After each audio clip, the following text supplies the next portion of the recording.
Magandang araw po. Narito na po ang magiging lagay ng panahon ngayong araw ng Biyernes, November 7, 2025.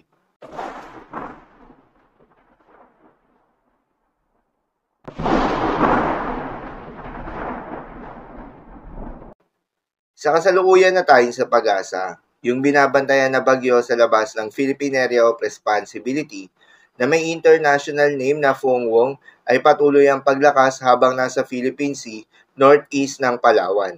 Huli nga itong namataan sa layong 1,315 kilometers east ng Eastern Visayas.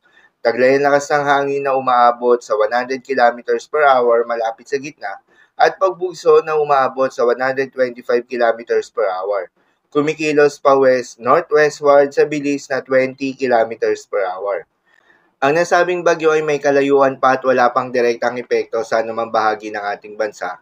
Subalit dahil malawak nga ang sakop nito, posibleng maramdaman na yung epekto nito mamayang hating gabi o bukas na madaling araw. Inaasahan na papasok ito ng Philippine Area of Responsibility mamayang hating gabi o bukas na madaling araw bilang isang typhoon category. At sa pagpasok nito ng Philippine Area of Responsibility ay asahan ng rapid intensification, kaya naman pagsapit ng linggo habang papalapit ito ng Luzon ay lalakas pa ito bilang isang super typhoon category. Kapag nasa loob na nga ito ng Philippine Area of Responsibility, bibigyan ito ng local name na Bagyong Uwan. Dahil sa lawak nito, posibleng magtaas agad ng tropical cyclone wind signal mamayang hating gabi o bukas na madaling araw sa bahagi ng Southern Luzon, Eastern Visayas at Caraga Region. At ang pinakamataas na tropical cyclone wind signal na posibleng itaas ay signal number 5. Base sa forecast track na inilabas ng Pag-asa, inaasahan na magla-landfall ito sa may southern portion ng Isabela o northern portion ng Aurora sa linggo ng hating gabi o Lunes na madaling araw. Matapos mag-landfall ay babaybayin nito ang bulubundukin ng Northern Luzon at lalabas ng West Philippine Sea Lunes ng umaga o tanghali. Paalala pa rin po palagi na posible pa rin ang mga pagbabago. Kaya naman patuloy lamang na magantabay sa mga update nating ilalabas, lalo na ng Pag-asa.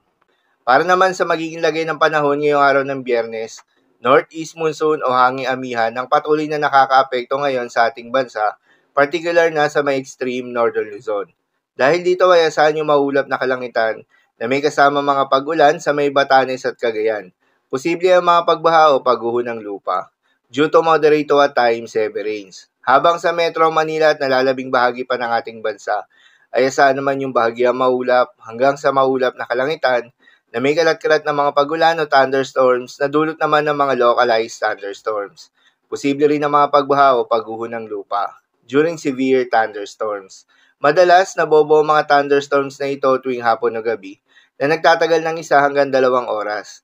Kaya naman ingat sa mga posibleng banta ng pagbaha at pagguho ng lupa, lalong-lalo na sa mga lugar na inuulan na noong mga nakaraang araw pa.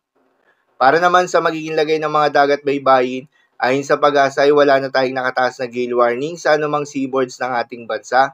Kaya naman malayang makakapamalaot yung mga kababayan nating mangingisda at yung may mga maliliit na sasakyan pandagat. Subalit iba yung pag-iingat pa rin, lalo na kung meron tayong offshore thunderstorms activity. Asahan yung paglakas ng hangin dahil kaakibat nito ay pagtaas rin ng mga pag-alon. So lamang po para sa lagay ng panahon ngayong araw ng Biyernes. Keep safe everyone.